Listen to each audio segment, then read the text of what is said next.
pouquinho, fica mais fácil. Vamos lá. Bom, iniciamos então aqui o compartilhamento da tela.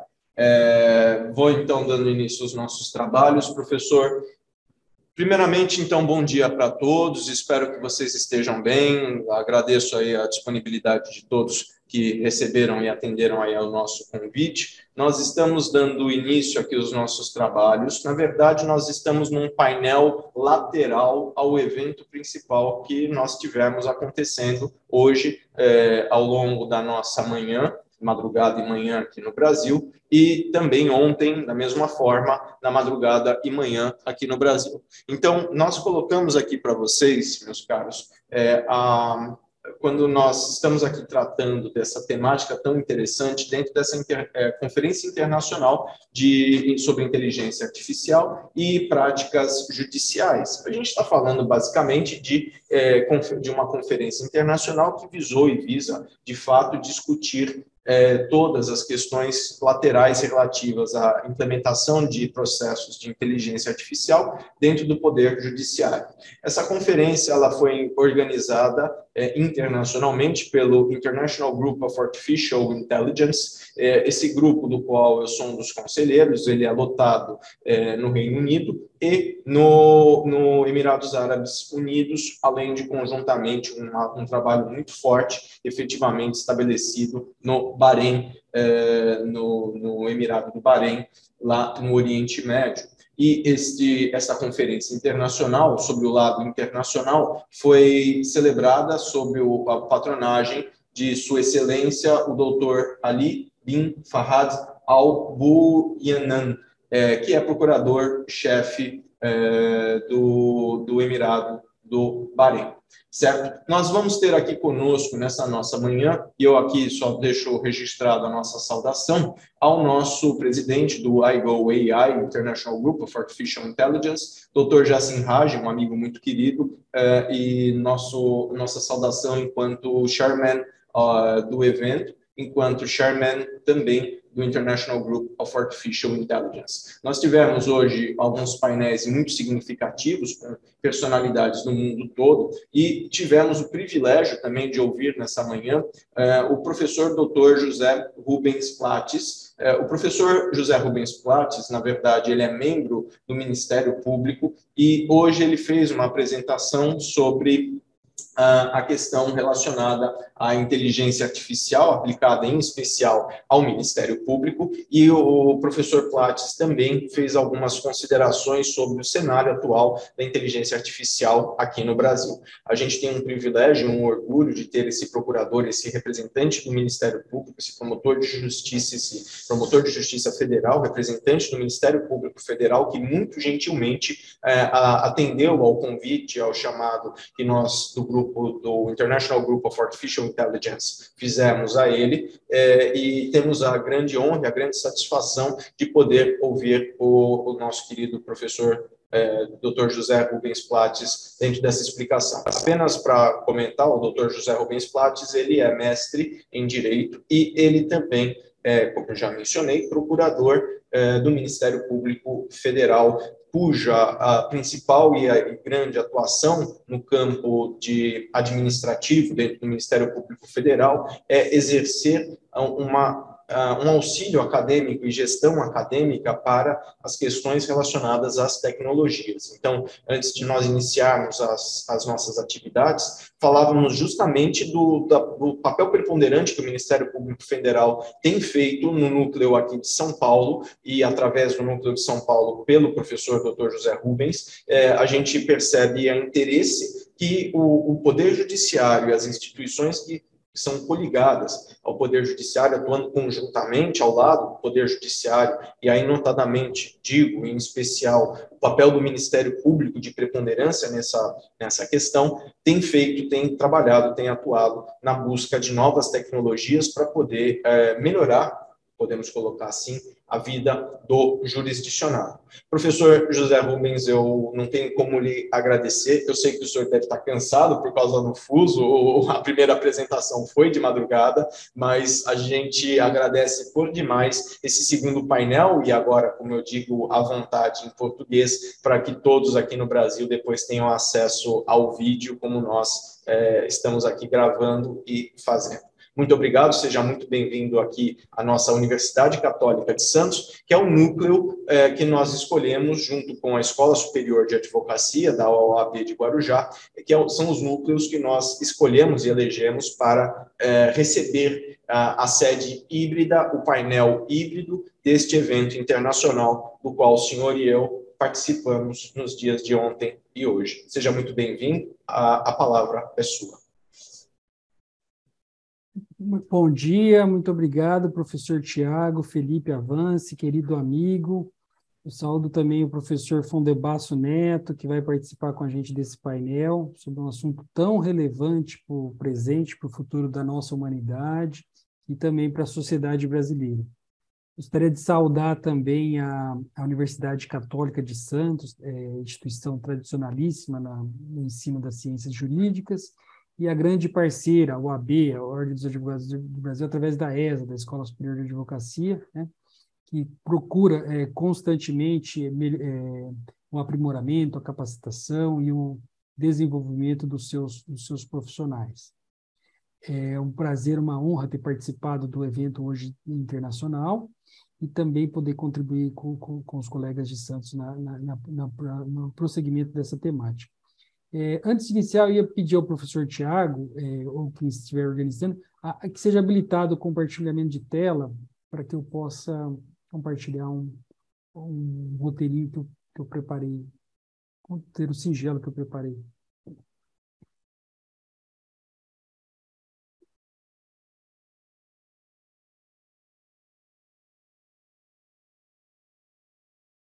Estão vendo a apresentação? Estão me ouvindo bem?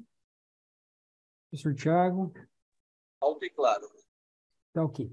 Então, eu saúdo também aos participantes, né, que deslocaram o seu tempo aqui para conversar, para ouvir, para refletir sobre um assunto dos mais relevantes, né, que disse até ser um grande petróleo da atualidade, que é a IA, e também saber como que ela está sendo utilizada na justiça, no Ministério Público, na advocacia, quais usos podem ser feitos na advocacia, e a regulamentação dela, como que está, se já temos parâmetros normativos, se já temos balizas legais, pois os problemas já começam a surgir, e logo, se não estão, já estão adentrando as nossas cortes, aos nossos tribunais, ok? Então, vamos procurar conversar sobre a regulamentação da IA e como ela vem sendo utilizada, principalmente no MP brasileiro, ok? O professor Tiago já me apresentou, né? E só acrescentando, atualmente eu estou como coordenador do Laboratório de Inovação do MPF em São Paulo. Eu atuo também na Procuradoria Regional dos Direitos do Cidadão. Eu sou responsável, com outros colegas, pela tutela da cidadania e dos direitos humanos de todo o estado de São Paulo. Também participo de um comitê do CNJ, né, da Pop Rua Ajude, né, que a gente trabalha com questões envolvendo pessoas em situação de rua em todo o Brasil. Ministro aulas no CERS, né, e tenho mestrado em Direito também pela Universidade de São Paulo, ok? Então, duas questões, duas ponderações, duas reflexões servem para a gente como ponto de partida, como um ponto de reflexão, né, porque a gente pode se debruçar sobre elas. Como que a IA, vou me permitir utilizar de forma abreviada a inteligência artificial por IA, ok? Como a IA está sendo utilizada pela Justiça e pelo MP no Brasil. Também aqui no Brasil, qual o estágio dos marcos legais, né, sobre a IA? Temos marcos legais? Não, como que elas estão sendo utilizadas ou desenhados os futuros marcos? Também é importante enfatizar que a OCDE tem um observatório de inovação do setor público, que ela tem conclamado, tem exortado, tem fomentado os estados participantes e parceiros, né? Apesar do Brasil não ser um estado integrante, ele tem parcerias com a CDE, tem fomentado o uso da inteligência artificial no serviço público em geral, né? Como meio de aumentar a eficiência, melhorar as práticas e atender melhor o cidadão, com mais qualidade os cidadãos, ok? Então, para o observatório público, a inteligência artificial, correntemente, ela se refere a sistemas baseados em máquinas que podem, para um determinado conjunto de objetivos definidos pelo homem, importante a gente traçar esse ponto já no início, fazer previsões, recomendações ou decisões que influenciam ambientes reais ou virtuais, ok? Primeiramente, foi desenvolvido para ajudar funcionários públicos a entenderem a IA, né, e navegar por suas implicações políticas e serviços, né? Hoje, ela está sendo muito difundida, utilizada, desenvolvida já no sistema de justiça em geral, né? Tribunais, cortes, vem utilizando, e isso é importante que haja uma compreensão, uma expertise, né? Para além dos desenvolvedores, por magistrados, né? Promotores públicos, procuradores da República, advogados, defensores públicos, e também aqueles cidadãos que batem à porta da justiça, né? Com seus problemas, com as suas aflições, e esperam uma resposta do judiciário, além de justa, não demorada, não tardia, ok?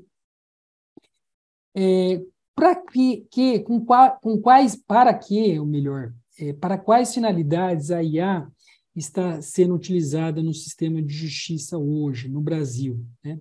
Primeiramente, ela busca criar soluções para automatizar, né, os processos judiciais e administrativos e as rotinas de trabalhos da atividade judiciária, ou seja, aquele serviço secretarial, aquele serviço do trâmite, do processamento, que no Brasil sempre foi moroso, né?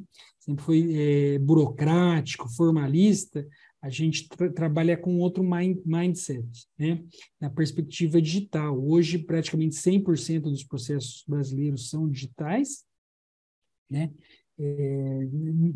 Saíram do papel, né? E a gente precisa trazer para uma mentalidade de práticas eficientes, práticas eficazes do processamento ágil, né?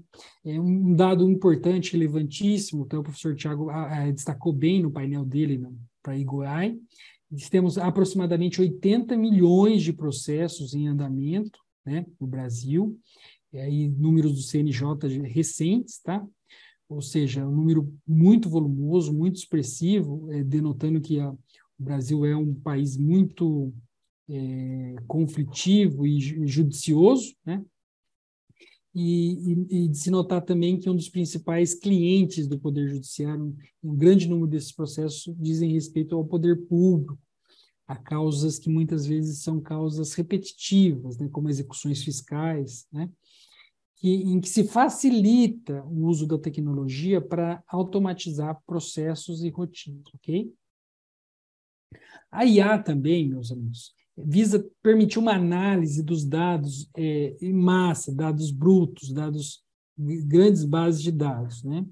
E fornecer soluções de apoio à decisão dos magistrados, né? E também a preparação, a elaboração de minutas de atos judiciais em geral, ok? Hoje, o magistrado, ou seu corpo de assistente, ele, quando vai preparar uma decisão, um ato judicial, ele não começa mais do zero, né? Lá do início, relatando, tal. Hoje já tem um esboço, um rascunho, uma formatação, né? Para ele colocar o convencimento judicial e humano dele naquele ato, ok? Mas a IA cada vez mais vem sendo utilizada para esse escopo, né? Até a apresentação do professor Tiago, teve a peculiaridade, a característica interessante dele, teve o cuidado de lançar alguns dados no chat GPT, né? E o chat GPT lançou uma decisão, proferiu uma decisão, se substituiu, fez o papel de substituto do magistrado, né? Então, são essas questões que vêm sendo colocadas do cabimento ou não, dos aspectos éticos ou não, ok? Houve uma...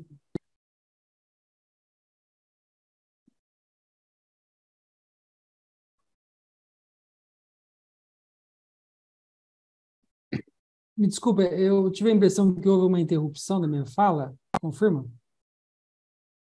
Confirmamos, mas voltamos a ouvir. Perfeito. Estava falando do chat GPT, né? Hoje, além de avançar por questões acadêmicas, educacionais, aí, que causa preocupação a todos, né? Ela pode substituir um magistrado, um desembargador e até um ministro, né?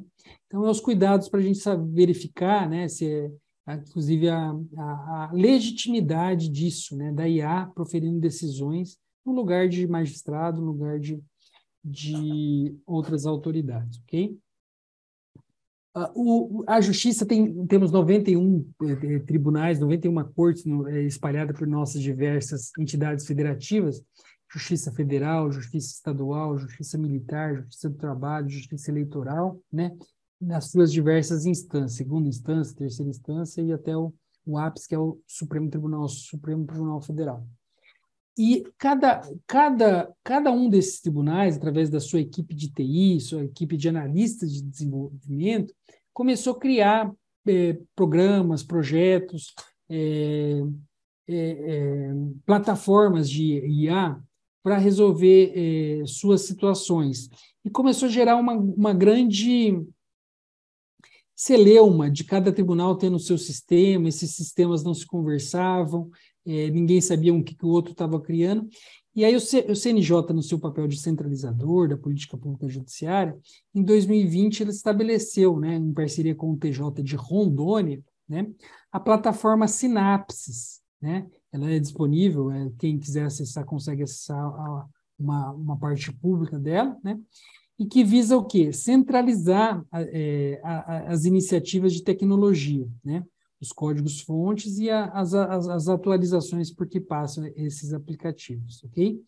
Então, o marco da IA, o marco para a IA no âmbito da justiça é a plataforma Synapse, né? Em 2020, impulsionou, está servindo para impulsionar, para incrementar o uso da IA nos diversos tribunais e torná-lo mais unificado, ok?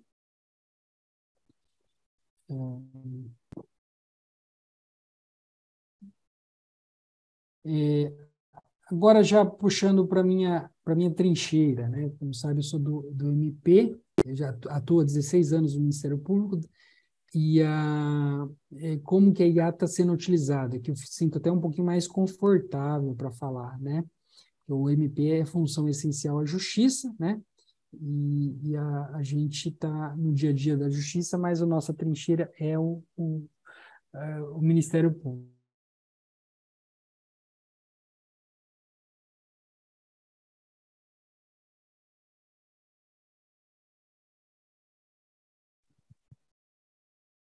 Professor José?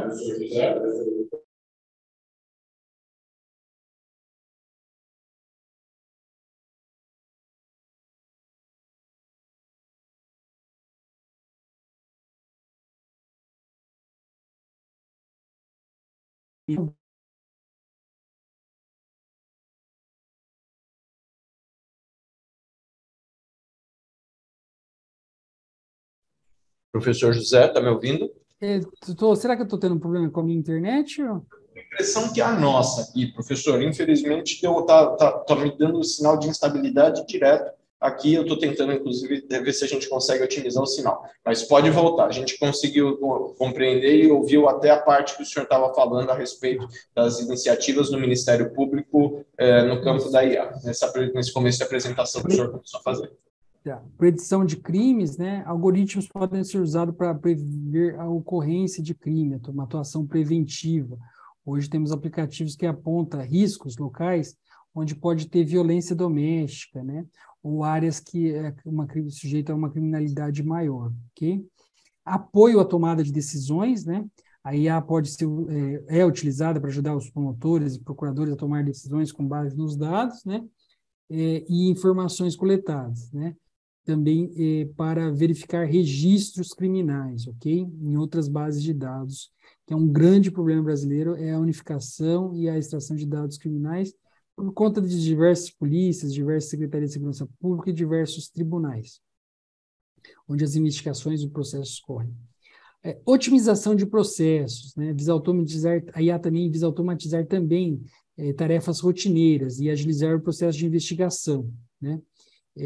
Deixando que os promotores se concentrem em questões mais relevantes, de maior interesse investigativo ou institucional, ok? Por fim, maior eficiência, né? A IA pode tornar a investigação mais eficiente, os processos mais eficientes e rápido, né? Resultando numa análise mais rápida, mais célere desses casos, ok? Estou trazendo alguns exemplos práticos e a gente já vê nos ministérios públicos em geral, né? Em algum deles, ou alguns já generalizados. A primeira é assistente digital do promotor, né? Que faz uso da computação cognitiva para auxiliar na realização da busca de jurisprudência para fortalecer determinada tese, né? Devendo ser recente ou não, e o grau de semelhança com o caso concreto, que está passando na promotoria ou procuradoria. Agora, na instituição que eu sirvo, o MPF, recentemente foi criado o iAptos, né? É uma plataforma de inteligência artificial que permite a utilização dos principais algoritmos aplicados em processamento de linguagem natural, esses mais conhecidos, o Anthropic e o Naive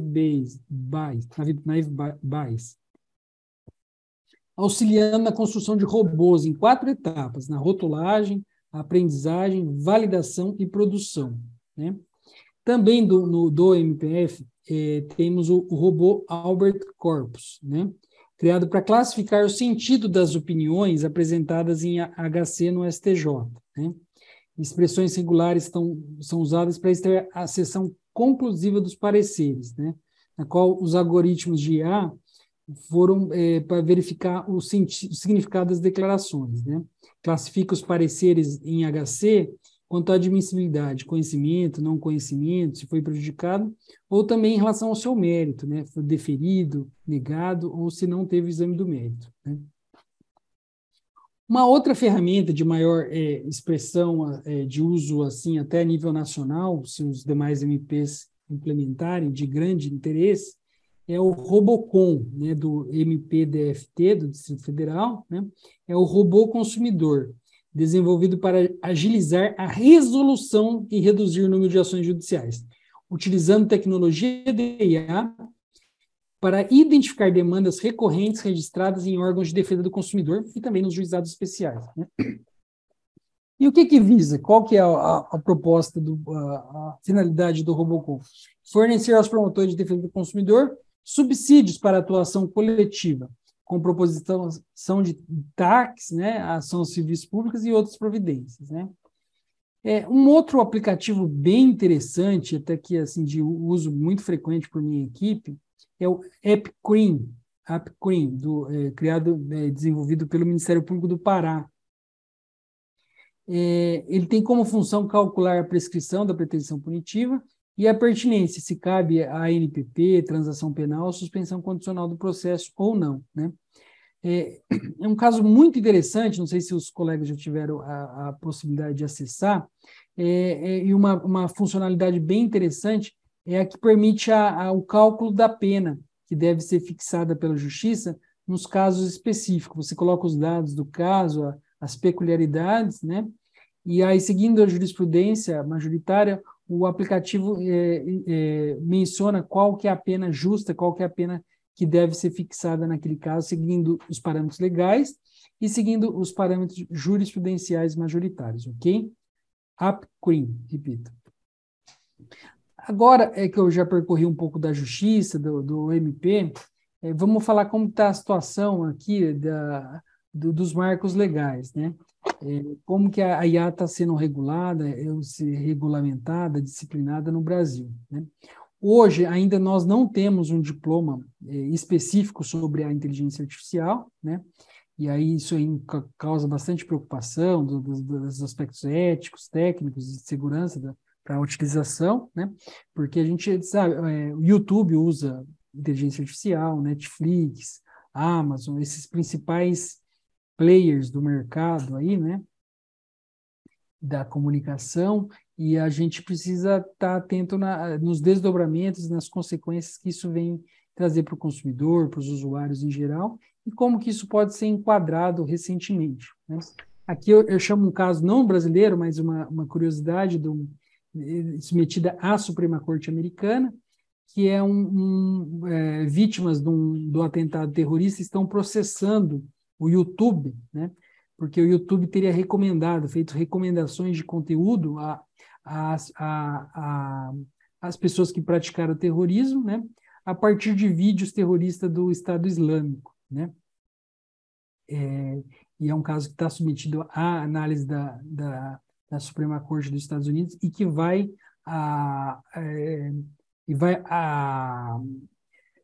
ser um padrão, uma referência para a admissibilidade da questão algorítmica, da responsabilidade algorítmica ou não, né? Eu trouxe esse parênteses só para falar dos diversos problemas e casos que a gente pode ter a respeito da IA no dia a dia e como elas podem impactar no dia a dia dos nossos fóruns, da nossa justiça. Agora, voltando aos marcos legais, temos o Marco Civil da Internet, né, de 2014, a LGPD, Lei Geral de Proteção de Dados, de 2018, então, essas são complementos, são suplementos e mais já no ambiente digital, aquilo que dispõe ao Código de Defesa do Consumidor, o CDC de 1990, né? Também na tutela penal, na tutela criminal, temos leis penais especiais, né? Inclusive aquela do caso conhecido da Carolina Dickmann, atriz, né? Que se tornou uma lei, né? Majorando, tipificando e majorando penas há casos, né? De sexuais, fotos envolvendo essas coisas que ocorrem no ambiente web, ok?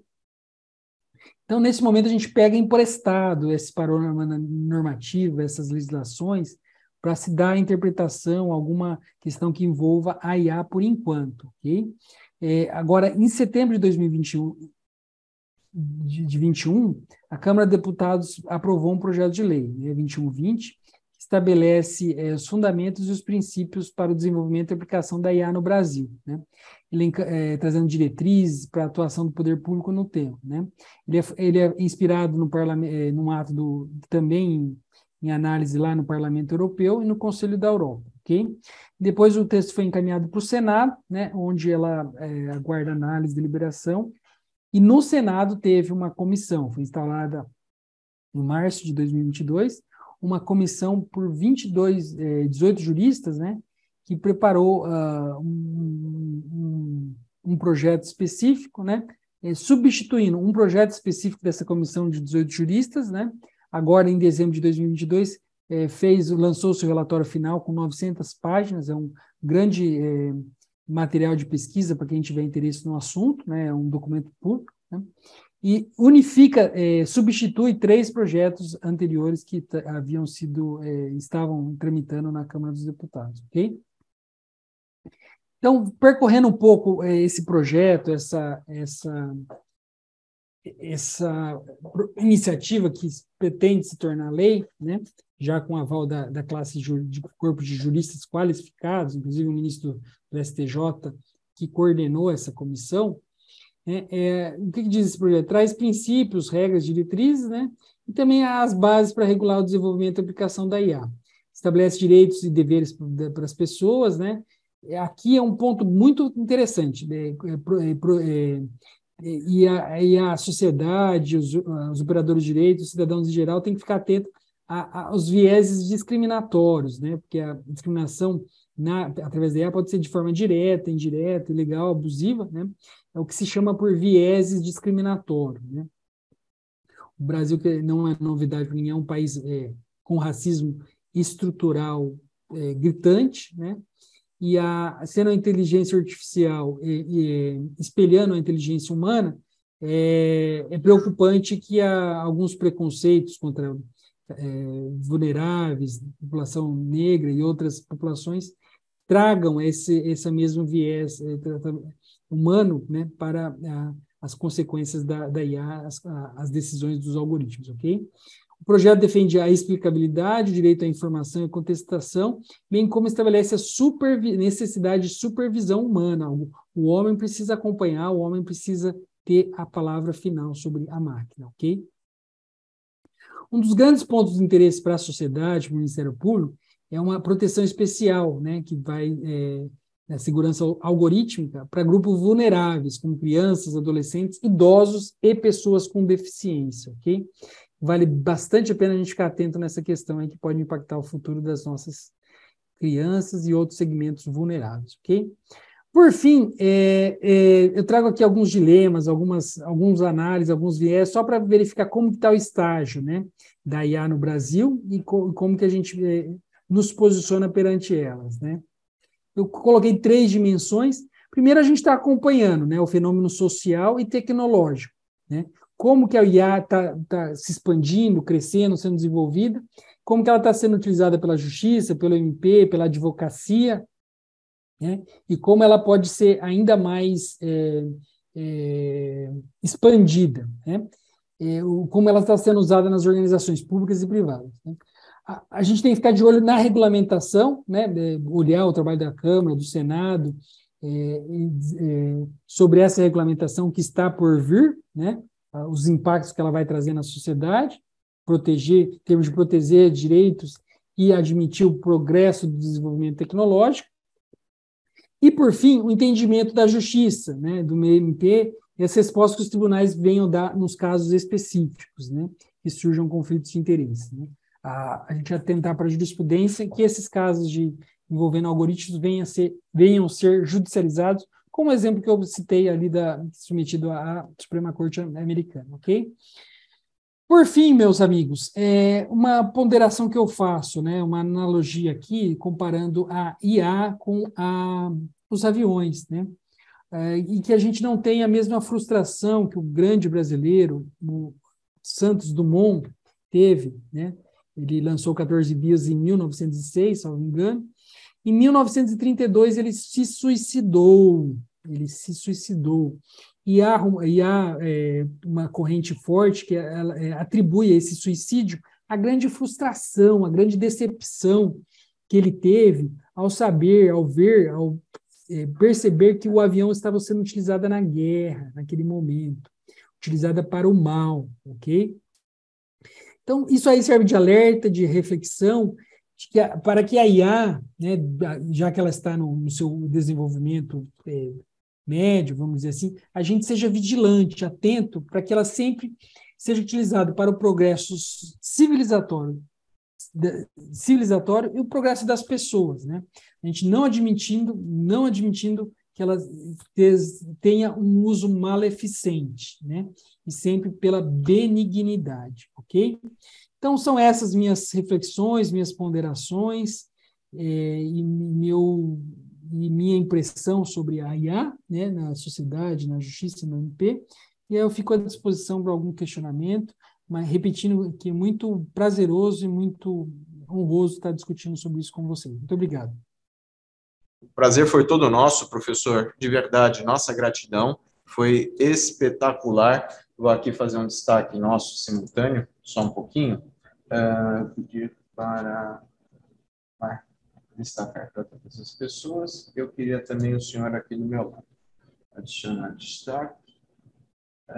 Adicionar destaque. Pronto, o senhor está do nosso lado aqui. Eu já aproveito também, eu consegui convencer o professor Fontebasso a fazer a apresentação aqui do nosso lado, então ele já está já se juntou aqui a gente no nosso auditório. Antes da gente dar a palavra até ao professor Fontebasso, me permita fazer algumas observações, professor Dr. José Rubens, e mais uma vez a gente ficou absolutamente encantado com a sua exposição. De novo, fiquei ainda mais encantado de podê-lo ouvir fazer a exposição na nossa língua, no nosso idioma, e dando isso a oportunidade. Aliás, é uma questão que a gente sempre tem observado, a necessidade da gente fazer as nossas apresentações, tanto no idioma eventual inglês internacional, para um acesso, as pessoas de fora saberem o que temos aqui no Brasil, porque não se sabe, as pessoas ficam surpresas com o grau de organização, por exemplo, que essas 91 instituições que nós temos aqui no Brasil, do judiciário, tem de órgão centralizador no CNJ, tem uma certa, de fato, ordem que permite um sistema informatizado de justiça, com falhas, claro, todo sistema tem falhas, e a gente aqui, crítico, sabe dessa situação, mas comparado com aquilo que a gente percebe no mundo afora, em países extremamente ricos, como muitos desses países do Oriente Médio, para os quais nós estávamos falando agora há pouco, a gente percebe o quanto que a gente tem para oferecer em termos de know-how sobre essa situação. E aí o core do nosso debate na nossa manhã foi justamente esse, daquilo que a gente poderia, de fato, e aí as perguntas até vieram para a apresentação do senhor, aquilo que a gente pode oferecer, aquilo que a gente tem de know-how e experiência aqui no Brasil, para passar para os demais países no mundo. Mesmo países de primeiro mundo, como, por exemplo, os Estados Unidos, eu acho que ainda nós temos uma atividade bastante intensa no que diz respeito aí ao desenvolvimento desses processos tecnológicos,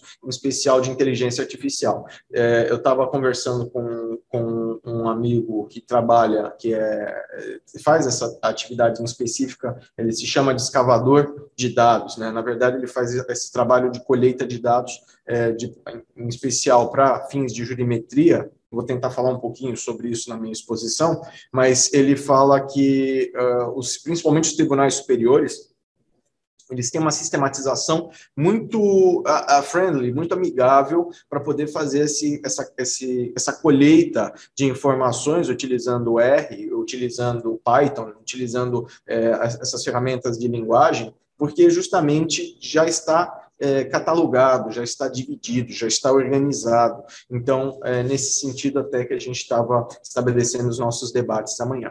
Bom, deixa eu dar sequência aqui aos nossos trabalhos. Professor, a gente daqui a pouco volta, se o senhor puder e tiver, eu sei que o senhor tem agenda, então eu deixo já desde logo a nossa gratidão em nome da Universidade Católica de Santos, em nome da Escola Superior de Advocacia, em nome do nosso grupo de pesquisa, que aqui também está representado pelo professor Fontebasso Neto, do grupo de pesquisa Direitos Fundamentais, Ambiente, Sociedade e Tecnologia, do qual já adianto a todos, nós fizemos um honroso e feliz convite à participação do senhor para estar conosco nas nossas pesquisas, o senhor e o laboratório InovaLab, do Ministério Público Federal. Será uma honra para a gente tê-lo junto conosco nesse nosso grupo de pesquisa e nossos trabalhos, e logo mais eu vou fazer uma proposição, e já começo, e o objetivo também dessa nossa apresentação vai ser essa proposição, mas quando for o meu momento de fala, eu vou apresentar essa proposição a todos, para a gente lançar talvez uma campanha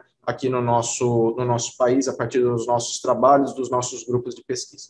Sem mais delongas, eu gostaria, antes de dar a palavra, franquear a palavra ao professor Fontebasso, só queria fazer alguns registros bem breves. Primeiro registro breve, eu gostaria muito de agradecer à Universidade Católica de Santos, a começar pelo professor Medina, o nosso reitor. Eu gostaria de agradecer à professora Adriana Florentino, nossa professora responsável pela pesquisa. Eu gostaria muito de agradecer a minha coordenação do curso de Direito, em especial na pessoa da professora Letícia e da professora Camila, duas pessoas maravilhosas, duas pessoas especiais. Atualmente, nesse momento, a professora Letícia assume a coordenação aqui do curso de Direito, e a professora Camila, numa necessidade de pesquisa por causa do doutorado dela, está deixando, no momento, a coordenação, mas continua vinculada aos trabalhos aqui de uma forma geral. É realmente uma necessidade de estudo,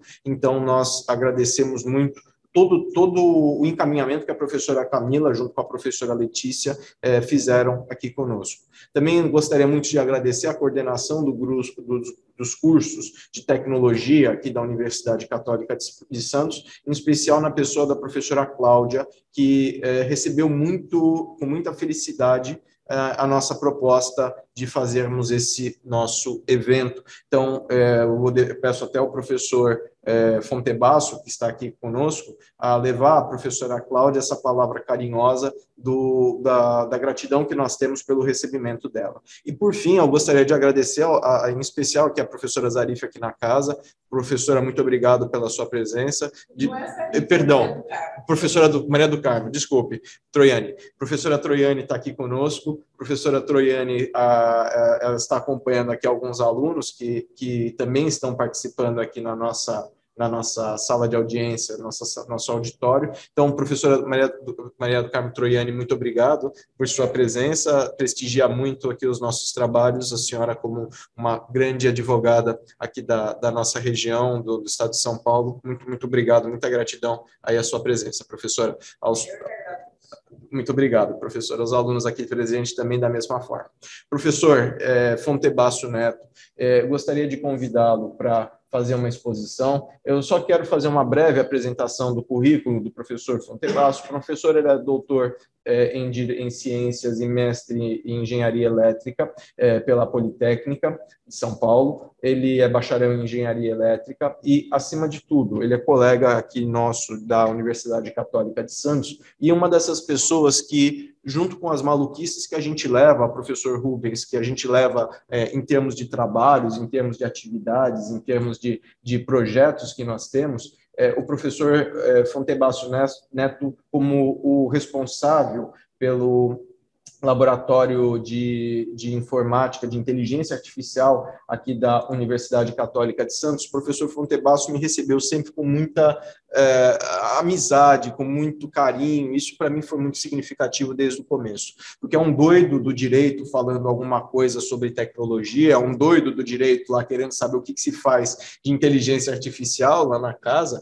e o professor Fontebasso foi muito gentil em receber. Então, de verdade, professor, agradeço o carinho e agradeço por o senhor estar conosco no nosso grupo de pesquisa multidisciplinar. O prazer é muito.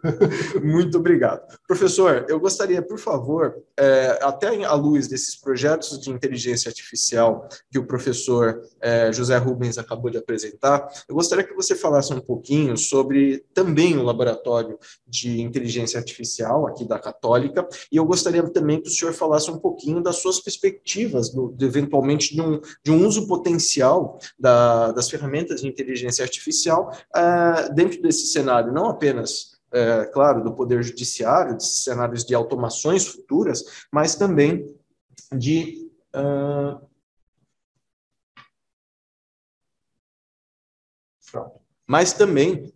dentro do cenário futuro de utilizações que o senhor enxerga que eventualmente vão trazer de impacto, até como o professor Rubens bem colocou na fala dele. É uma fala que eu falava agora em off com o professor Fontebasso, uma fala muito feliz. Essa analogia que o professor Rubens fez de colocar o Santos Dumont no martírio dentro da história da Revolução Constitucionalista, realmente é uma fala muito feliz, e tomara que essas preocupações que nós temos sejam apenas preocupações momentâneas e o uso da inteligência artificial, de fato, seja para o bem. Sem mais, professor, por favor, a palavra é sua. Muito obrigado. Bom dia a todos. Eu gosto do desafio de estar trabalhando com o pessoal do direito, porque eu sou engenheiro e eu me sinto assim um pouco estranho, né? Nesse ambiente do direito. E é um desafio interessante porque, como na parte de engenharia a gente sempre está preocupado em implementar alguma coisa, em fazer alguma coisa funcionar, sem se preocupar muito com as consequências, isso daí cria uma série de problemas para o pessoal do direito.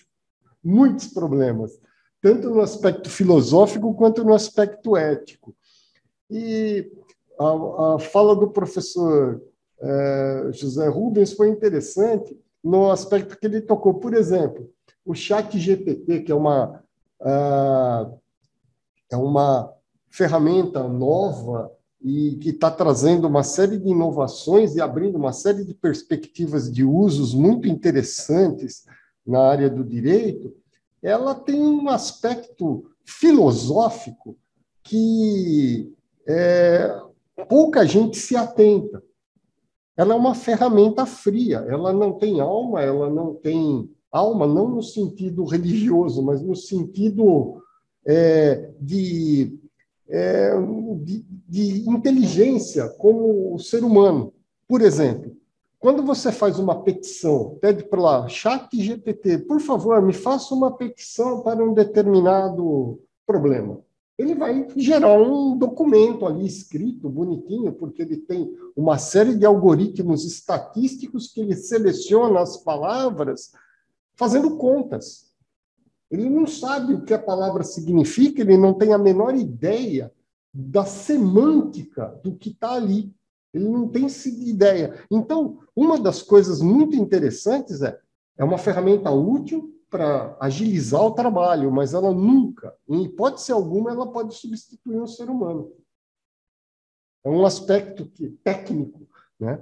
São algoritmos frios, matemáticos. Ele tem uma massa de dados imensa e, a partir daí, ele consegue, né, montar sentenças coerentes e até que faz muito sentido.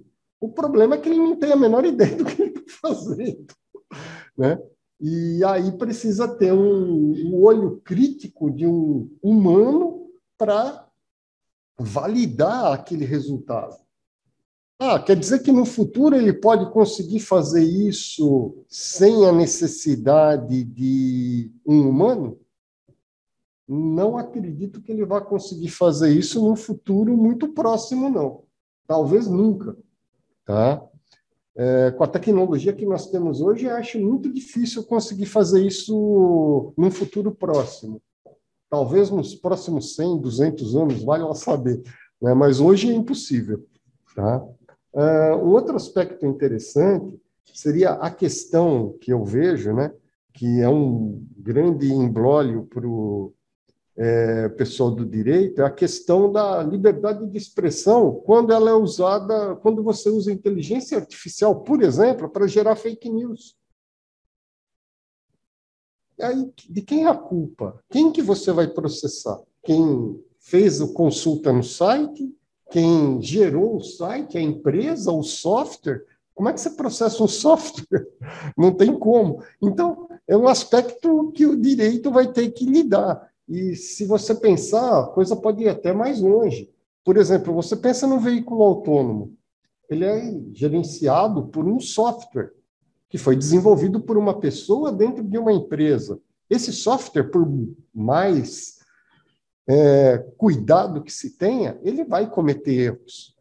E um dia ele pode atropelar uma pessoa, pode matar uma pessoa. E aí, quem você processa? A empresa, o engenheiro que fez o software, o dono do carro, enfim, quem vai ser o responsável? E a questão do seguro? Se não era o motorista que estava dirigindo, como é que fica isso? Então, a inteligência artificial ela abre um campo na área do direito muito grande para uma série de problemas que não existiam antes dela. Né? Enfim. A gente gera soluções e gera problemas juntos. Exatamente, ela cria novas soluções e junto com ela, né? Como eu estava dizendo no começo, quando nós da engenharia criamos uma solução, a gente não está muito preocupado com as consequências disso, né? E isso daí gera uma série de problemas para a área do direito posteriormente. É verdade. Tá? Então, basicamente é isso. Eu espero estar aqui podendo ajudar vocês no grupo, na parte técnica, e vou aprender muita coisa, como eu estava comentando. A área de direito, para mim, é uma área muito desafiadora, porque é uma novidade total em termos de forma de pensar, forma de agir, forma de fazer as coisas, e é muito legal estar com vocês. Eu agradeço muito ao professor Tiago pelo convite. Nós que agradecemos. E por ter nos incluído nesse grupo. Agradeço, professor Fontebasso, muito obrigado. De fato, são os desafios que a gente tem para enfrentar. O que o professor Fontebasso realmente fala de gerarmos soluções e virmos juntos os problemas é o que acontece, na verdade, no cenário da sociedade. Tem situações, tem problemas, o professor Fontebasso falava da questão da responsabilidade, né, do liability.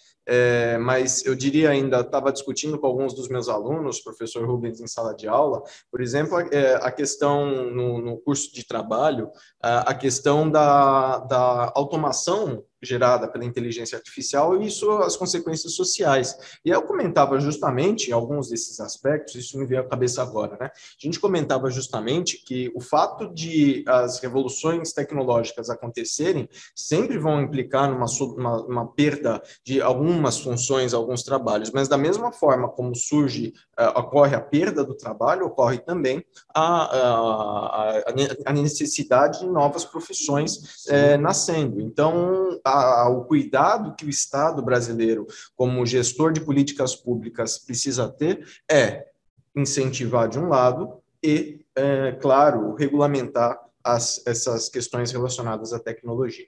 Bom, agradeço mais uma vez, professor, obrigado pelo carinho, obrigado pela sua exposição, bastante construtiva, e eu vou fazer uma breve apresentação para vocês, meus caros, daquilo que nós falamos, e na verdade, é a quarta vez essa semana, ou nesses últimos 5 dias, que eu estou fazendo essa apresentação.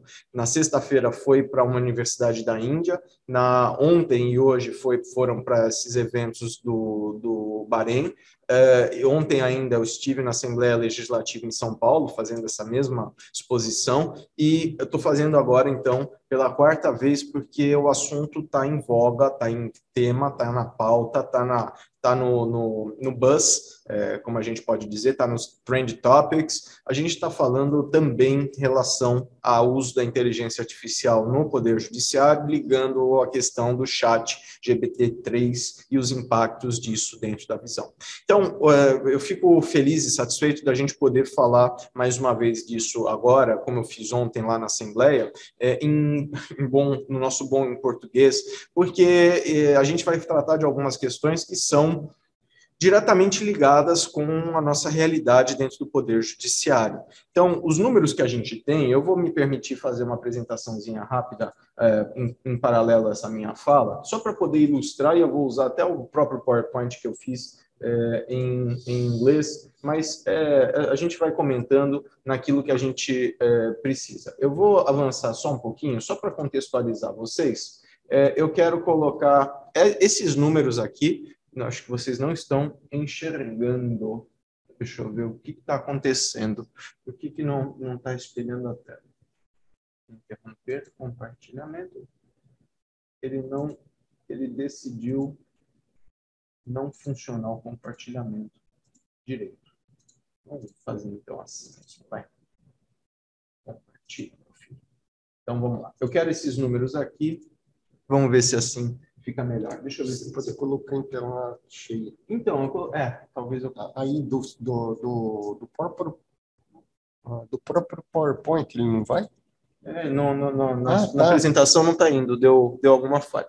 Tudo bem, vai. Deixa assim já ajuda e assim a gente acompanha os slides. Bom, de uma maneira geral, meus queridos, aqui o que eu só estou colocando para vocês é o seguinte: a gente, dentro de uma realidade brasileira, a gente está falando de um país nosso, continental, com 214 milhões de habitantes, com 27 unidades federativas, 26 estados e o Distrito Federal, isso não é novidade para a gente está falando de mais de 5.500 municípios, e a gente está falando, como o professor José Rubens há pouco havia também lembrado, 80 milhões de casos ativos, 80 milhões de processos ativos. Isso significa dizer, isso já foi perto de 110 milhões, tá? Eu estou fazendo essa observação. A questão de 4 anos, a gente estava falando algo de perto de 110 milhões. Pelas iniciativas processuais que foram feitas, principalmente naquilo que o professor José Rubens também antecipou, no que diz respeito a recursos repetitivos e processos idênticos, e aí dentro desse número ainda de 80 milhões, a gente deve ter alguma coisa perto de 60% de execuções fiscais. Então, é o número, o grosso do Poder Judiciário é, de fato, de execuções fiscais, processos do Estado contra os contribuintes, ok?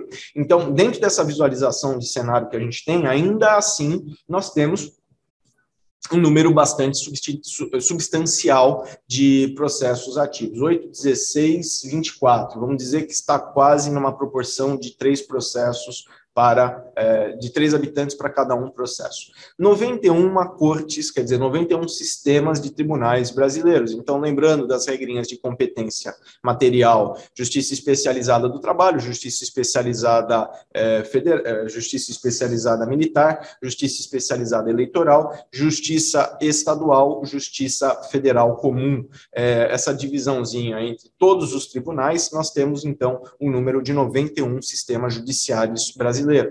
É um caos, só que é uma quantidade absurda. Advogar no Brasil não é para amadores. E a gente percebeu que desde 2004, com a emenda 45, né, com a inserção do Conselho Nacional de Justiça como órgão regulamentador das práticas administrativas de justiça no Brasil, a gente tem percebido, de fato, uma grande evolução no sistema judiciário brasileiro, principalmente no que diz respeito a uma tentativa de uniformização, algo que é bastante importante e significativo quando a gente está tentando pensar em iniciativas em nível nacional como essas de tecnologia.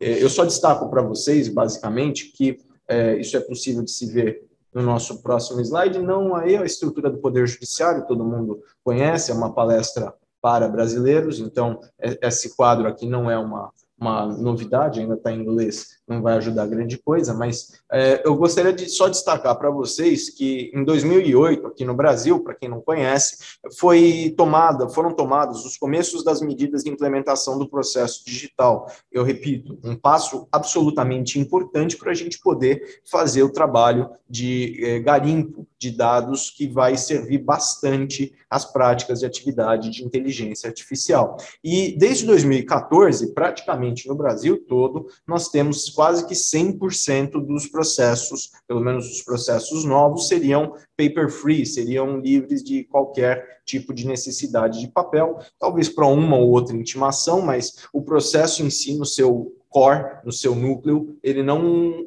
voga em termos de processo físico, sim processo digital, certo?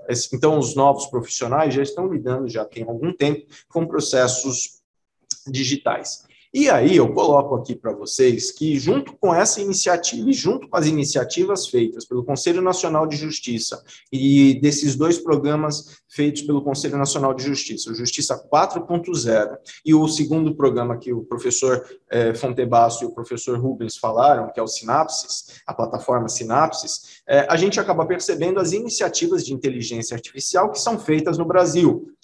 Que iniciativas? Como assim? Já tem há alguns anos. A gente está falando de uma experiência feita pelo Poder Judiciário, principalmente na figura do Conselho Nacional de Justiça, que tem, sim, iniciativas ativas atualmente em voga de inteligência artificial no Brasil. No ano passado, da última vez que eu tinha consultado, antes de atualizar os números, nós estávamos com 81 projetos de inteligência artificial ativos. Nessa semana, em março, quando eu fui restabelecer os números dos nossos trabalhos, a gente se deparou com 40 e poucas iniciativas, 41 projetos ativos de iniciativa de inteligência artificial aqui no Brasil. Apenas para exemplificar vocês, meus queridos, eu coloco que iniciativa de inteligência artificial, como o professor Rubens falou na exposição dele, vão de coisas simples como fazer a ligação de um recolhimento de um determinado tributo pago para o Estado, para o Poder Judiciário, uma guia paga ao Poder Judiciário e ligar essa guia a um processo. É alguma coisa simples, mas é um cruzamento de informações feitos por uma ferramenta de inteligência artificial, de alguma forma, de alguma monta. Algumas coisas um pouco mais avançadas. Chats que emulam a conversa humana, entendem e se expressam também não com respostas pré-programadas. Então, usam uma linguagem, uma abordagem de linguagem neural, de compreensão e de expressão similar à humana, para fazer justamente uma interação, fazer justamente uma ponte do poder judiciário com o cidadão que faz questionamentos aí nos chats, nos chatbots dos diversos órgãos, das diversas cortes brasileiras. Então, se o cidadão quer tirar uma dúvida num site do governo, ele vai e digita a dúvida e tem uma resposta a partir desses chatbots. É uma ferramenta de inteligência artificial? É uma ferramenta jurisdicional? Não, não é, não se trabalha com decisões nela, mas se auxilia o cidadão a partir delas. Agora, complicando um pouco mais, aquilo que o professor Rubens falava na exposição dele, a gente viu algumas ferramentas interessantíssimas que o Ministério Público também faz uso e o Poder Judiciário também faz, e essas ferramentas seriam justamente para identificar o tema, o tópico trabalhado pelos processos, e a partir daí começar a criar um agrupamento dos processos similares. Isso dentro das estruturas processuais nossas, por exemplo, dentro do processo civil, vai ser observado dentro dos recursos repetitivos, vai ser observado dentro de julgamentos repetitivos, coletivos ou não importa, mas a gente tem uma estrutura processual, um arcabouço processual, principalmente dentro do processo civil, criado justamente com esse propósito, com esse objetivo. Pega tudo aquilo que diz respeito à mesma matéria e faz um julgamento único em torno daquela questão. Então, para contextualizar quem está nos assistindo agora, nós estamos falando em março de 2023, nós tivemos em dezembro um caso, só para contextualizá-lo aos que nos assistem, o caso do julgamento da aposentadoria da revisão para toda a vida. É um excelente exemplo de como que é o impacto de um sistema de inteligência artificial dessa natureza para processos repetitivos. O que aconteceu? O Supremo Tribunal Federal pegou um leading case, pegou um processo que tratava da questão da possibilidade do julgamento para toda a vida, ele tomou aquele leading case para poder servir de parâmetro para o julgamento, determinou a suspensão de todos os processos no Brasil todo, e a partir da decisão do leading case,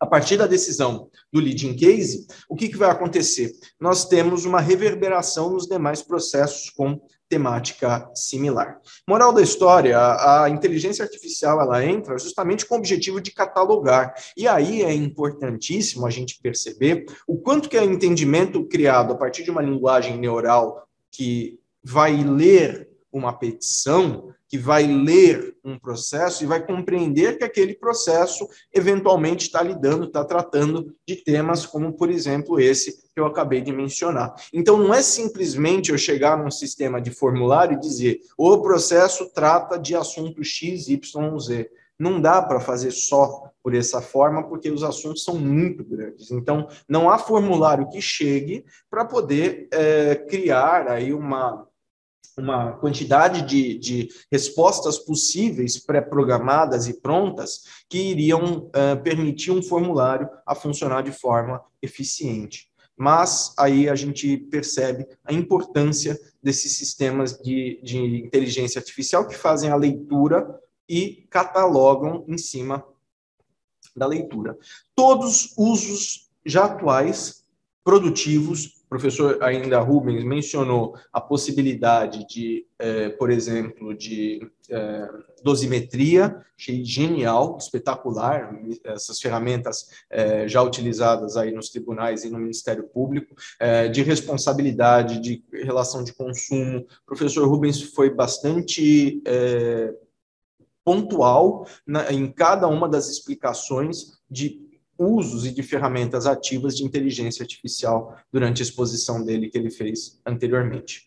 E aí, meus amigos, o ponto central aqui que nós colocamos, eu já parto do meio para o final da minha fala, sem tomar mais do tempo de todos, é a questão daquilo que o professor Rubens mencionou, da possibilidade do uso de ferramentas de inteligência artificial como uma forma de substituição da decisão do Estado juiz. E aí a gente vai ter um problema bastante grave. E agora eu vou compartilhar com vocês a questão. Até agora, nós tínhamos uma situação que era simplesmente hipotética e, de repente, do mês de novembro para cá, o hipotético se tornou palpável. Ainda não real, mas se tornou palpável. E o nome dessa bronca é ChatGPT-3, projeto OpenAI, ok? Disponível para todos já estão acompanhando. A tecnologia foi comprada pela Microsoft faz menos de um mês, já está sendo implementada em diversos processos pela Microsoft há menos de um mês. Foram, se não me falha a memória, 40 bilhões o valor desse aporte que a Microsoft fez no projeto OpenAI, e continua em paralelo funcionando o projeto OpenAI, o chatbot, para todos os fins. Por que o chatbot ele acabou sendo um divisor de águas, principalmente para a sociedade em geral, que não está tão familiarizada com o uso de inteligência artificial? As pessoas não se dão conta, como o professor Rubens e o professor Neto falavam, que eu uso o Google, eu estou usando inteligência artificial. Eu faço uma busca no Google, eu faço uma busca no YouTube, eu faço um like no meu Instagram, no meu Facebook, eu estou usando inteligência artificial e com algoritmos que vão tentar prever algum tipo de comportamento humano. Mas a questão toda é que com o ChatGPT-3, ele acabou sendo possível a população, de uma maneira mais abrangente, conhecer e saber resposta prática, pragmática, como se eu estivesse conversando com uma pessoa para perguntas e solicitações que estão sendo feitas. E aí a grande sacada que foi feita pelo chat. A gente está interagindo com uma máquina num nível de conversa extremamente humanizado. Não que a máquina seja humana, e eu não estou dizendo nem de longe que a máquina é senciente, mas o algoritmo utilizado pela máquina, pelo chat, é um algoritmo que consegue expressar com uma grande capacidade uma curva que emula bastante a conversa humana, uma resposta humana. E aí a gente chega para o uso do eventual chat, não o chat propriamente, mas a tecnologia desenvolvida pelo GPT-3, pela linguagem de programação, né? GPT-3 é uma linguagem de programação da qual o chat ele é construído, sobre o qual o chat é construído. Tem outras linguagens, o Google tem o Lambda, enfim, tem outras linguagens que vão emular bastante essa abordagem humanizada. Mas o chat ele mostrou-se um case de sucesso. Vamos aplicar uma linguagem de programação para decidir casos no Poder Judiciário. E aí, minha gente, a gente se depara com a seguinte prospecção. Eu tenho aqui para vocês um vídeo. Esse vídeo eu gravei hoje é quarta-feira, dia 8, 9? 8 perdido no tempo. Quarta-feira, 8 de março. Eu gravei esse vídeo fazem 2 dias, na segunda-feira, e esse vídeo simplesmente foi uma interação ridícula, mas apenas para ilustrar a facilidade do processo. E eu não sei até quanto que isso vai ser visível aí a todos. Vou tentar fazer um reposicionamento aqui da minha tela. Vamos só para vocês terem uma visão mais simples daquilo que a gente está podendo mostrar. Essa interação foi a seguinte. Então, eu entrei no chat, vocês vão ver a minha conta, e eu quero que você me faça uma sentença do seguinte caso. E aí eu fiz uma descrição de um relatório, de um resumo de um caso. Vamos ver o que acontece. Então, olá, eu gostaria que você fizesse uma sentença de um julgamento do seguinte caso. E eu coloco aí um caso escrevendo uma questão de responsabilidade civil. E aí o chat, ele, num primeiro momento, ele me dá uma resposta. Com base nos fatos, eu concluo que houve um erro da empresa em fazer a negativação do nome da pessoa no SPC e no Serasa, e por conta disso eu chat, né, eu condenaria a empresa a danos morais. Tá ok. Aí o chat dá essa primeira resposta, e aí eu peço para ele, eu quero que você me monte uma sentença judicial, um modelo de sentença judicial com base nessa resposta. Então, ele faz uma sentença judicial. Vocês percebam, e aí eu tenho algumas questões interessantes dentro dessa abordagem. Vocês percebam que eu simplesmente apresentei para ele um problema, uma situação jurídica, um caso, como eu apresento aos meus alunos, eu apresentei um caso ao chat, e o chat ele me deu uma resposta. Eu não disse para julgar procedente ou improcedente, ele simplesmente me apresentou uma resposta. A conclusão do chat... Jesus, perdi de vista o vídeo. Deixa eu só ler para vocês rapidinho.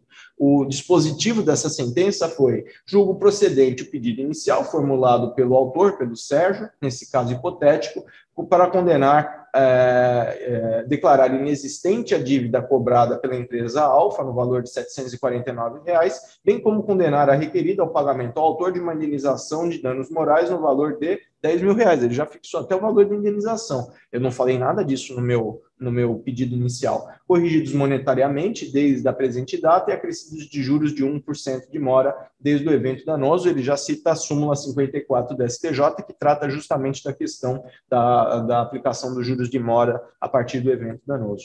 Então, determino ainda a imediata retirada do nome do autor dos cadastros de inadimplente no prazo de 5 dias, sob pena de multa. Ele já fixou as astrentes para o determinado caso.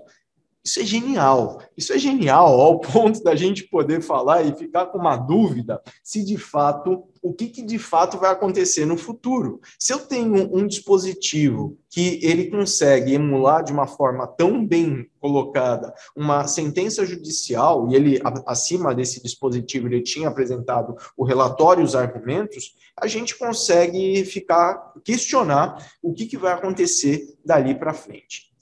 Agora eu paro com vocês e começo a incutir um pouco de dúvidas na cabeça de vocês.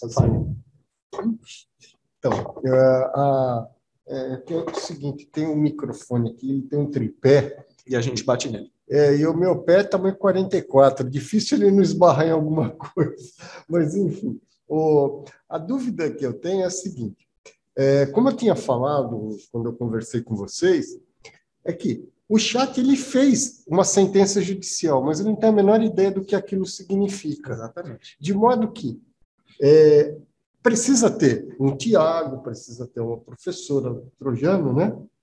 Para analisar isso daí, para dizer, um advogado de verdade, um juiz, um promotor, para analisar isso daí, para ver se procede. Faz sentido. Se procede, porque ele não tem a menor ideia. Então, uma pessoa leiga como eu, posso ir lá fazer uma pergunta, ele vai gerar uma série de informações interessantes. Só que se eu não tiver um mínimo de domínio sobre o contexto do que eu estou perguntando, eu posso ser literalmente enrolado pelo chat.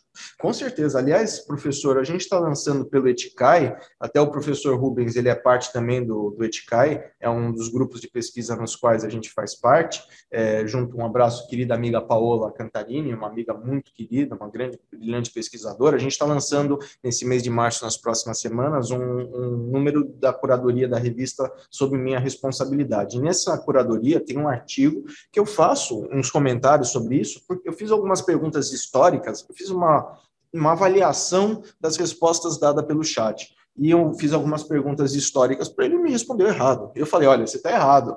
Aí eu disse, ele me respondeu, então desculpe, a resposta é tal. Aí eu falei, você continua errado, a resposta não é tal. E aí ele começa a se embananar, isso está escrito nesse artigo que está sendo publicado aí na revista. Então, é interessante esse ponto que o professor está colocando, isso vai bem de encontro com aquilo que, de fato, eu quero colocar para vocês a respeito de dúvida. Como que funciona o processo do chat? Na verdade, nós temos, assim, vou fazer uma explicação de leigo, técnico não sou eu, o técnico é o professor, mas o chat, ele pega um acervo grande de informações, um Big Data, e ele muito grande. Exato, imenso, é a internet toda à disposição praticamente, e ele converte aquilo numa equação estatística, numa equação matemática não, estatística mesmo, de fato, e a gente percebe que a partir daquela equação estatística com aqueles termos, ele monta uma determinada curva, e a partir daquela curva, ele começa a montar meio que um copia e cola, ele consegue elaborar uma resposta que vai aderindo aos pontos de hot points, os pontos, as palavras-chave que dão mais atenção, e ele vai colocando e construindo em torno daquela curva a resposta segundo a qual parece ser o correto. Sim. Esse é o processo. Basicamente, de uma maneira mais simples, a gente pode imaginar que o ChatGPT ele funciona, a grosso modo, parecido com aquele recurso que existe no Word de complementar a palavra que você está digitando. Boa ideia. Tá? Então, o que ele tem? Ele tem uma base de dados imensa, onde ele faz uma contagem das palavras e com que frequência elas aparecem juntas. E ele vai armazenando essas informações em num banco de dados gigantesco, de modo que quando você faz uma pergunta, ele começa a montar uma resposta, ele vai encadeando as palavras de acordo com a probabilidade delas aparecerem. Perfeito. Então, é mais ou menos o que acontece quando você começa a digitar um texto no Word e ele tenta complementar, adivinhar o que você está querendo escrever. É mais ou menos isso que ele faz. Perfeito, perfeito. Mais simples ainda a explicação que o professor Fontebasso acabou de passar para a gente. E dentro dessa situação que o professor está falando, é uma predição. Eu posso simplesmente ter uma sugestão completamente errada, não era isso que eu queria dizer, eu queria ir para um outro caminho. E aí a importância do especialista e a dúvida que eu começo a querer colocar para vocês. Meus queridos, eu sou um entusiasta de tecnologia, isso é inegável. Então, eu coloco a dúvida, mesmo sendo entusiasta de tecnologia, a gente precisa colocar um pouco de temor, que não é um temor infundado, é um temor que a gente precisa estar atento, principalmente porque a gente está lidando com uma situação tão séria quanto essa. A questão toda o professor Fontebasso, ele foi muito feliz na fala dele, no sentido de falar que não existe a menor possibilidade do chat saber o que ele está falando, sobre o que ele está dizendo. Então, para ele, aquilo é um monte de palavras, um código, um número, e não significa pontualmente nada para ele, mas para a gente significa. E é justamente isso que eu coloco para vocês, que estão nos ouvindo e nos vendo nesse momento, sobre a importância da gente tomar esse cuidado, nesse momento do uso de ferramentas de inteligência artificial, como um substituto do juiz-estado, do estado-juiz. Por quê? Porque, em especial, quando o juiz ele faz e estabelece um processo decisório, ele está fazendo esse processo decisório levando em consideração, especialmente, meus queridos, um conjunto de aplicação de normas jurídicas baseados por uma metodologia própria nossa do direito, que nós chamamos aqui das escolas analíticas. Dentro do Brasil, existe uma proeminência de uma escola analítica de direito chamada pós-positivismo.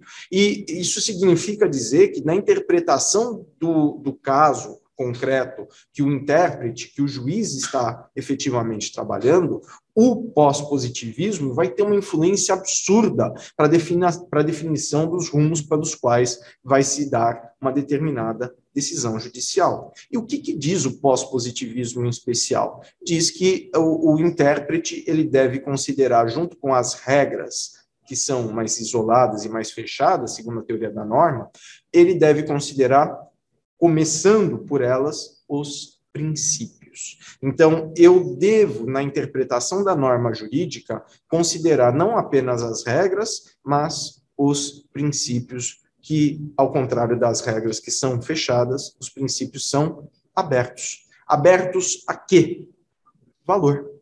Valores. Valores de quem? Não são da lei que é seca, não são da página que é fria. Valores do intérprete. Então, quando a gente está falando de aplicação de norma jurídica em caso concreto, a gente está falando em última ou em primeira instância, a gente está falando que esse intérprete ele precisa dialogar com seus valores internos, com seus valores que representam um conjunto de valores do qual a sociedade parte, é a aplicação axiológica para o processo decisório. O chat ou qualquer ferramenta de inteligência artificial é capaz de fazer isso?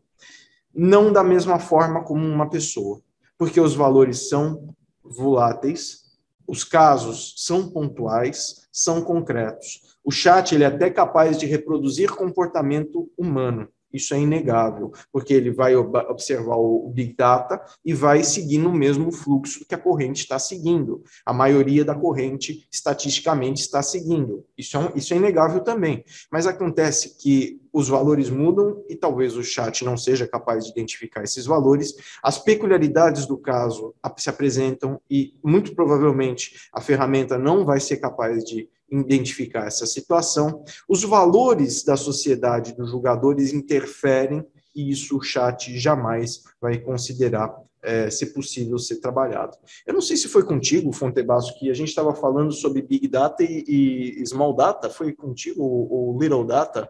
Eu não me lembro agora com quem que eu estava discutindo essa situação. Se a gente estava falando justamente do Big Data como sendo a fonte de resposta de inteligência artificial, existe uma outra corrente, que agora me falha o nome, seria o oposto ao Big Data, o Small ou Little Data, não saberia. Smart Data. Será que é isso? Não me lembro. E aí o que acontece? Se pensar talvez num futuro, ferramentas de inteligência artificial que venham a observar o comportamento de um magistrado, daquela informação, daquelas sentenças de um magistrado para emular aquele magistrado. Sim. E aí talvez seja faça um pouco mais de sentido, mas ainda assim eu faço um pouco de resistência. Mais ou menos uma coisa que existe hoje, por exemplo, em cursinho pré-vestibular, né?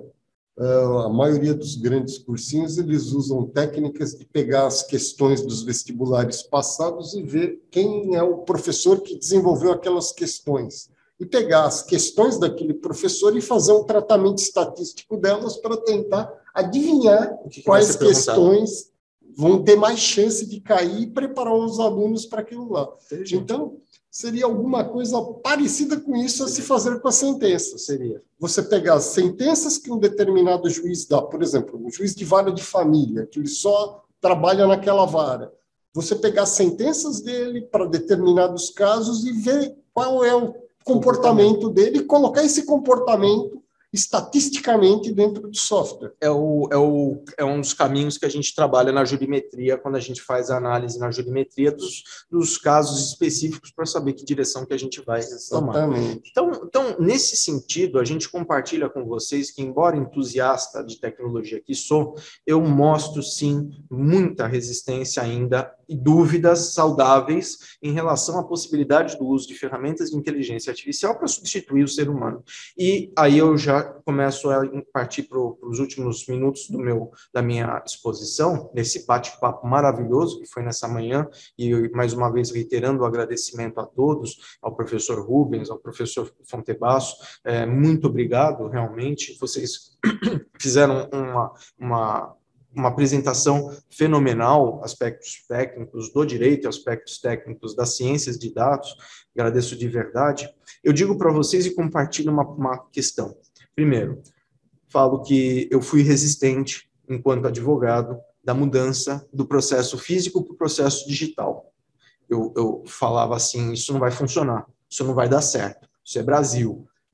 E hoje, nos últimos mais de 10 anos, eu não consigo mais me ver encostando a barriga no balcão, lá no fórum, como a gente fazia antigamente para fazer vista de autos e acompanhar o andamento do processo.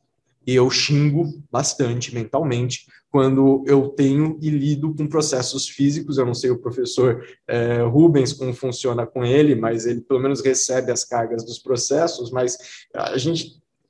distância do papel, eu, tanto quanto possível, não gostaria de ter contato com processo de papel mais. Essa é a primeira confissão que eu estou fazendo para vocês. Segunda confissão que eu estou fazendo para vocês. Quando aconteceu a pandemia e as audiências se alocaram para audiências virtuais, eu digo, eu também fui resistente. Eu falei, isso não vai dar certo, isso é Brasil. Não vai funcionar esse negócio de audiência virtual. E não é que deu certo? Funcionou. E eu mordi de novo a minha língua. Falei que as audiências virtuais, elas hoje, quando a gente tem as audiências marcadas presenciais, que a gente tem que ir, o juiz não marca a audiência virtual, eu também mentalmente xingo bastante, porque a gente vai perder uma tarde inteira, um dia inteiro, para uma audiência que vai começar atrasada por causa do volume de trabalho e que a gente não vai ter possibilidade de ser produtivo em outro setor, em outra carga. Então, é uma outra frustração, um outro erro que eu tive na interpretação inicial e que acabou dando certo. Tomara que eu esteja errado também no que diz respeito à possibilidade do uso da inteligência artificial nesse contexto que eu estou colocando aqui para todos, mas, de todo jeito, prudência e caldo de galinha, acho que não faz mal ter um pouco em excesso, tomar um pouco em excesso. A gente está sendo prudente nessas questões e levantando esse debate. E eu tinha feito uma proposição para todos no começo da minha explicação e eu agora apresento ela de uma maneira geral. Eu estou tentando ver com esse grupo de pesquisa que a gente está tomando os trabalhos, iniciando os trabalhos vinculados aqui na nossa Universidade Católica de Santos, eu estou iniciando um projeto de avaliação, de possibilidade de avaliação de uma eventual emenda à Constituição para talvez assegurar ao administrado, ao cidadão, o direito de saber se será julgado por uma máquina ou por um juiz humano e, de fato, saber e optar por a forma de julgamento. Veja que a gente não pretende impedir um julgamento por um juiz eventual robô, mas que pelo menos se garanta ao administrado, como uma garantia individual dentro do seu artigo 5º, que se garanta ao administrado a possibilidade de saber e de escolher a forma como a tutela jurisdicional será prestada.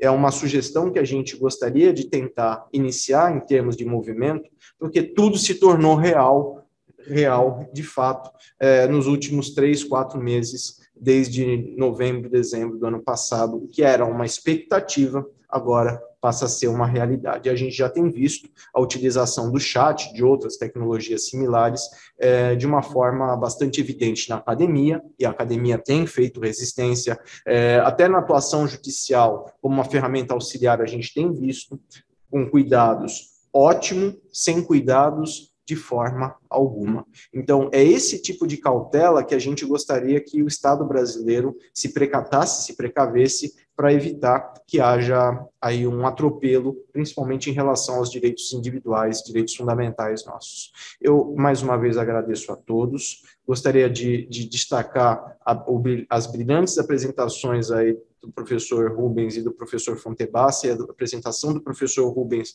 também mais cedo nos nossos trabalhos. Nosso muito, muito, muito obrigado pela presença de todos, pela apresentação de todos, e aí podemos partir para as retas finais, para as exposições e para as considerações finais. Professor Rubens, você poderia, por favor, fazer uma consideração final, por favor? Nos ouve? Acho que travou. Sim, um momento de grande... Eu ouço... Vocês estão me ouvindo? Agora sim, alto e claro. Foi uma oportunidade de grande aprendizado, né, de troca de ideia, de troca de conhecimento, e aprendi bastante com o professor Tiago, com o professor Fontebasso, e refletir, né? Tem aquele provérbio chinês, quando a gente encontrar duas pessoas, quando se encontram, se cada um tiver pão e tocarem o pão, cada um sai com um pão, né? Mas se os dois tiverem uma ideia, cada um sai com duas ideias, né? Então, esse que é o propósito e que cumpriu bem esse encontro, né? E tô junto com o professor Dr. Tiago no caminho da cautela, né? Do cuidado, de a gente trabalhar pelo progresso do desenvolvimento tecnológico, mas a gente está de olho para os aspectos humanitários, né? Se isso vai trazer danos ou não à humanidade, às pessoas. Sobre a pandemia, o teletrabalho, a tecnologia, o professor Susskind fala que os tribunais são serviços, né, não são locais, né? Então, está uma perspectiva hoje de tudo se tornar digital, mas ainda assim eu acho que prevalece a questão híbrida, né? A gente está num cenário híbrido de phygital, né, como se diz, em que é indispensável alguns atos, né, algumas medidas presencial, olho a olho, né? Igual, por exemplo, na organização das equipes de trabalho, né? Eu não abro mão sou entusiasta do teletrabalho, do trabalho remoto, mas esses encontros presenciais, os encontros olho a olho, eu acho que são bastante importantes. Assim como a gente, quando quiser falar com o juiz, quando a gente quiser falar com o ministro em causas mais relevantes, é indispensável a gente poder ter acesso ao juiz, ao desembargador, ao ministro que esteja apreciando a nossa causa ou do nosso cliente. É verdade. Vamos utilizar a tecnologia para progredir? Então, isso, para progredir, desenvolver, crescer o país, crescer as pessoas, crescer a renda, acelerar a justiça, mas vamos estar antenado também à humanização. Perfeito. Exatamente. Né? Ao humanismo. O meio ambiente e a sociedade, tá ok? Um olho na tecnologia e 2 olhos no humanismo, na humanização. Muito obrigado. Parabéns, obrigado, professor. O senhor está coberto de razão. A tecnologia serve à humanidade, não o contrário. Professor Fontebasso, considerações finais? Sim. Eu acho que é interessante a gente pontuar o seguinte, né, como o professor Tiago estava dizendo. Tudo que a justiça tem feito em termos de informatização, de automação, de aplicação de tecnologias, ela chega com grande desconfiança. Esse final de semana, nós tivemos um evento chamado Open Data Day. É um evento mundial onde se faz grupos de pessoas da comunidade, não necessariamente da universidade, se juntam para analisar uma base de dados qualquer. E aqui em Santos nós fizemos esse evento no Parque Tecnológico e o tema que nós usamos foram análise das urnas eletrônicas. Interessante, polêmico. É interessante. Algumas coisas que saíram interessantes. Eu fiz uma análise para verificar uma questão de fake news sobre alguns modelos de urnas serem mais tendenciosos ou não. E sobre isso daí, independente do resultado que eu obtive, que não vem ao caso aqui, foi o seguinte: eu analisei o log de votação, né, o log dos boletins de urna de 450 mil urnas, mais ou menos. Né? E aí escancara a capacidade técnica do pessoal do judiciário no aspecto de informática. Apenas 12 urnas tinham algum problema no log, em 400 mil. Nossa, uma análise quase nada. Ou seja, é completamente desprezível. Então, quando esse problema significa que seja um problema que possa resultar num resultado diferente. Então, é um problema simplesmente de sistema. É um problema ridículo. Pontual. É ridículo, a ponto de que a gente pode imaginar o seguinte sobre a questão da desconfiança, né? Tudo que o judiciário tenta fazer em termos de tecnologia, ele começa com uma desconfiança, aí ele se torna improvável e, depois de algum tempo, indispensável. Cavalo paraguaio. Tá? Indispensável, porque a capacidade técnica do pessoal é muito alta. Verdade. Eles conseguem implementar mesmo. Verdade. E é uma tarefa hercúlea. Eu não duvido. De fato, a gente tem brilhantes pesquisadores aqui no Brasil e a gente tem a síndrome de cachorro vira-lata. Ainda isso é inegável. Então, a gente não dá valor àquilo que a gente tem aqui na nossa terra.